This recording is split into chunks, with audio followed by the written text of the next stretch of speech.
కార్తీక పురాణం 21వ అధ్యాయం. ఈ వీడియోలో పురంజయుడు కార్తీక ప్రభావమును ఎరుగుట.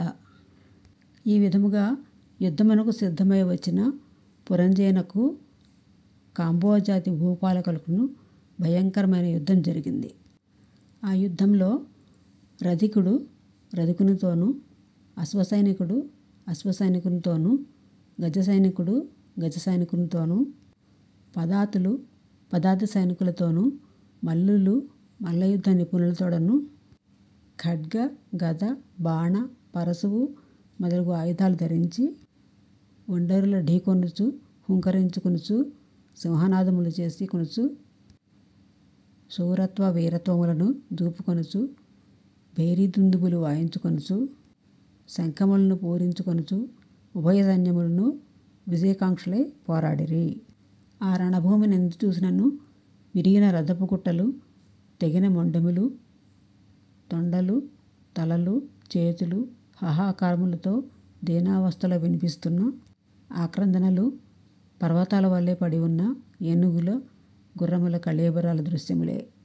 ఆ మహాయుద్ధమును వీరత్వము చూపి చచ్చిపోయిన ప్రాణులను తీసుకొని వెళ్ళడానికి దేవదూతలు పుష్పక విమానంపై వచ్చిరి. అటువంటి భయంకరమైన యుద్ధము సూర్యాస్తమయం వరకు జరిగింది.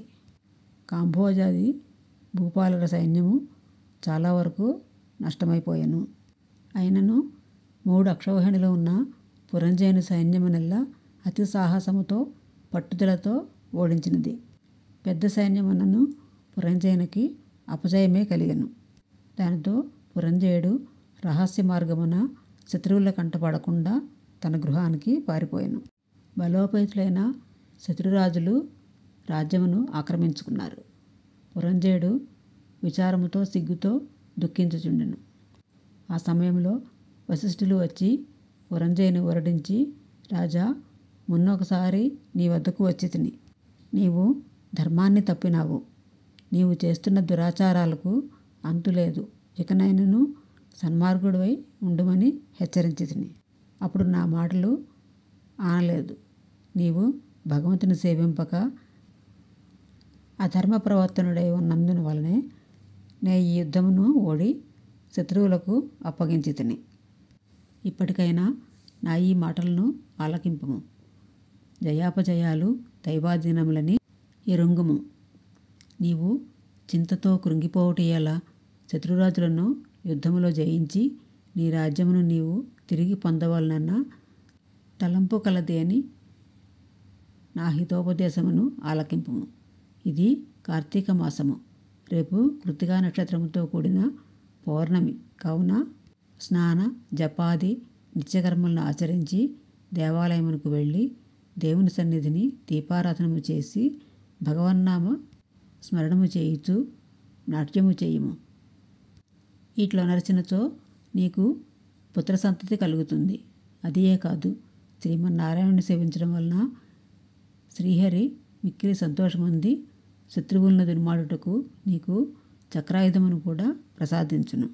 కనుక రేపు అట్లు చేసిన ఎడల పోగొట్టుకున్న రాజ్యమును తిరిగి పొందగలవు. నీవు అధర్మ ప్రవర్తనుడవై దుష్ట సహవాసము చేయుట చేతగదా ఈ అపజయం కలిగినది.